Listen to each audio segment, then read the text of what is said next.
परिवारवाद एक ऐसा शब्द है जिससे ये भाव आता है कि कोई ताकतवर आदमी अंधे की रेवड़ी की तरह जो कुछ भी बांटता है अपने बेटे बेटी और भाई बहन को ही बांटता है।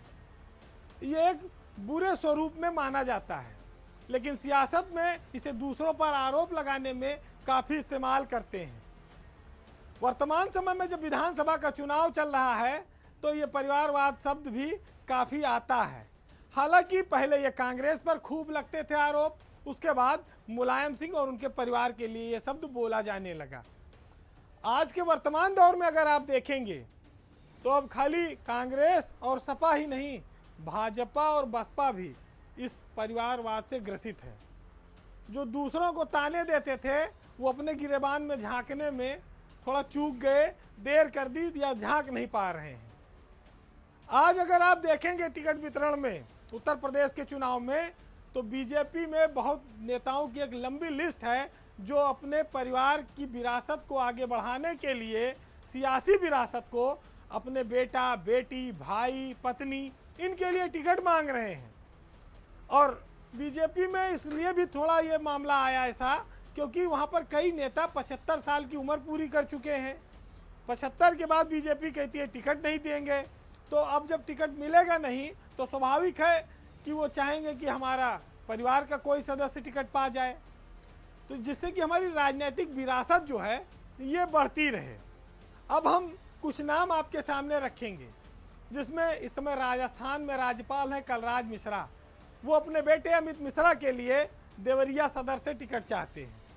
बिहार में राज्यपाल हैं फागू चौहान, वो अपने बेटे रामविलास चौहान के लिए मऊ की मधुबन सीट से टिकट चाहते हैं। राजनाथ सिंह जो रक्षा मंत्री हैं देश के, उनका एक बेटा नोएडा से सांसद है।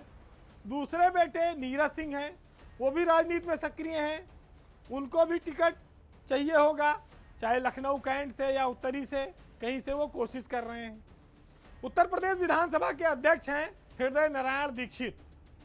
उन्नाव की पूर्वा सीट से वो अपने बेटे दिलीप के लिए टिकट चाहते थे, लेकिन बीजेपी ने वहाँ पर टिकट का ऐलान कर दिया और बसपा से एक टाइम में बीजेपी की मदद करने वाले राज्यसभा चुनाव में अनिल सिंह को वहाँ प्रत्याशी बना दिया गया। हालांकि दावेदार दिलीप दीक्षित थे। अब अगला नाम आता है केंद्रीय मंत्री कौशल किशोर का। कौशल किशोर की पत्नी लखनऊ के मलिहाबाद से विधायक हैं। अब वो ये चाहते हैं कि उनके बेटे को भी टिकट मिले, यानी कि उनका जो बेटा है विकास किशोर, उसको भी टिकट दिया जाए। एक नाम और केंद्रीय मंत्री का है एसपी सिंह बघेल। वो टूंडला से अपनी पत्नी के लिए टिकट मांग रहे हैं। कृषि मंत्री उत्तर प्रदेश के सूर्य प्रताप शाही हैं, वो पत्थर देवा से विधायक हैं। वो चाहते हैं कि अब की बार उनका लड़के को यहाँ से टिकट मिल जाए, सुब्रत शाही को, और वो दूसरी सीट से लड़ लें, यानी कि पिता पुत्र दोनों लड़ना चाह रहे हैं। कानपुर के सांसद सत्यदेव पचौरी, वो अपने बेटे के लिए टिकट चाहते हैं गोविंद नगर सीट से। राजेश अग्रवाल जी को आप जानते होंगे, पूर्व में वित्त मंत्री रहे, बरेली के रहने वाले हैं, अब वो राष्ट्रीय कोषाध्यक्ष हैं।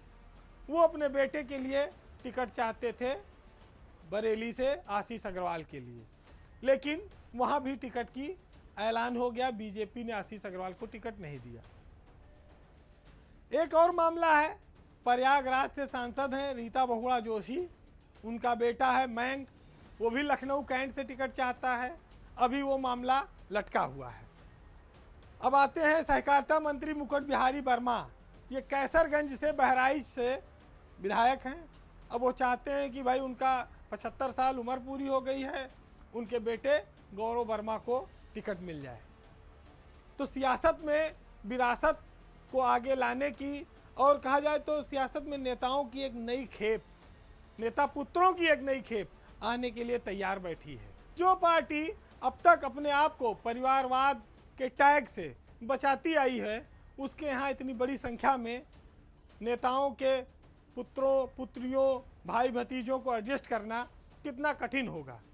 हालांकि कई जगह उसने साहस दिखाया है, लेकिन ये सियासत का चलन है कि परिवारवाद और बड़े उच्च पदों पर बैठे हुए लोगों ने हमेशा बाजी मारी है, कार्यकर्ता पीछे रह गए हैं। साधन संपन्न लोग हमेशा सियासत में तेजी से सीढ़ियां चढ़ते जाते हैं और जिनकी पैरवी नहीं होती है वो कई बार टिकट के मुहाने पर आकर भी लटक जाते हैं।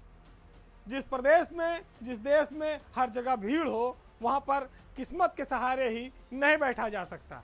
बहरहाल उत्तर प्रदेश के चुनाव में देखना होगा कि कितने बेटों की आस पूरी होती है और कितने पिता निराश होते हैं।